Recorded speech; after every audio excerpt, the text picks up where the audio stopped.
lahir dari pasangan Haji Lambogo Petana Bali dan juga Inambe. Jadi nama ibunya itu Inambe.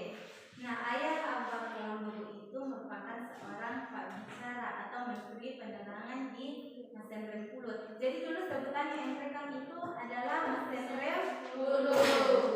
Ya.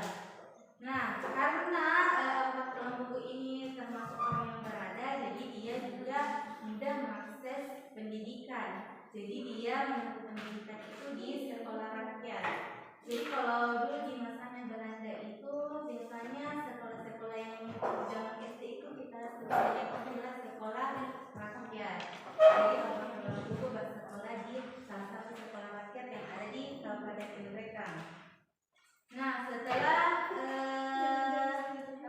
setelah menempuh pendidikan, Abu Bakar Lambogo itu kemudian diangkat sebagai guru di salah satu sekolah rakyat. Jadi setelah dia menyelesaikan pendidikannya, dia kemudian diangkat menjadi salah satu guru di sekolah rakyat. Nah, selain menjadi seorang guru, dia juga merangkap sebagai seorang menteri kepolisian. Menteri polisi sekaligus merangkap sebagai kepala distrik Ranga. Jadi distrik itu sebutan lainnya untuk sebuah kecamatan. Jadi dulu kita sebutnya itu bukan kecamatan tapi distrik. Itu karirnya Abu Bakar Lambogo. Jadi dia selain sebagai seorang guru, dia juga berkarir sebagai seorang guru dan juga kepala distrik Ranga. Nah, tetapi jadi kalau misalnya kalian lihat gambar di atas itu adalah foto mengenai perjuangan Abu Bakar Lambogo. Jadi meskipun punya jabatan yang unik, punya jabatan yang terbilang cukup bagus, Abu Bakar Lambogo ini rela meninggalkan posisi dan jabatannya untuk berjuang bersama dengan rakyat Mesin Rempulut.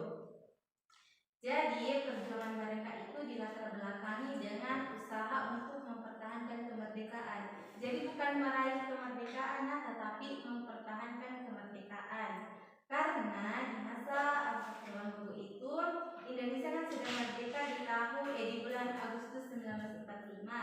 Tetapi hanya setelah beberapa bulan, sekitar 2 atau 3 bulan setelah Indonesia memproklamasikan kemerdekaan, Belanda secara diam-diam masuk ke Indonesia melalui sekutu. Sekutu itu isinya Inggris, terus termasuk juga Belanda. Nah, antara sekutu yang diam-diam datang ke Indonesia itu ternyata dibenci oleh Nika. Nika itu Nederland, Inggris, apa lagi yang kepanjangannya ibu lupa. Tetapi Nika itu adalah tentara Belanda. Jadi sekutu itu, pasukan sekutu itu masuk ke Indonesia diam-diam bersama dengan pasukan atau tentara Belanda. Nah, karena hal tersebut, akhirnya Abu Bakar Lambogo ini bersama dengan pasukannya mengerahkan pasukannya untuk mempertahankan kemerdekaan Indonesia. Jadi sekutu Belanda itu datang kembali ke Indonesia setelah Indonesia memproklamasikan kemerdekaannya. Apa tujuannya?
dibilang Kemil itu adalah bahasa kasarnya kayak pengkhianat, karena mereka bersekutu dengan bersekutu dengan pihak Belanda.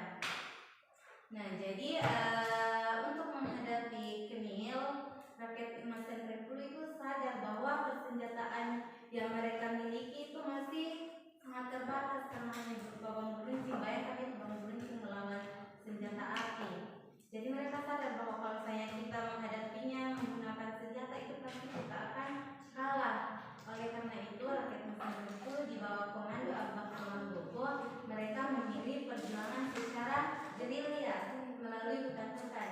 Jadi sistemnya kalau gerilya itu mereka menyerang musuh secara mendadak, secara tiba-tiba. Kemudian jika musuh tersebut melakukan perlawanan, mereka akan lari dan bersembunyi di hutan.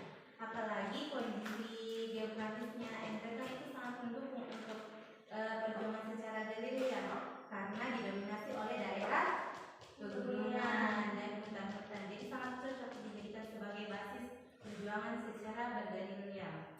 Itu adalah sekilas mengenai perjuangan Abu Bakar Lambogo.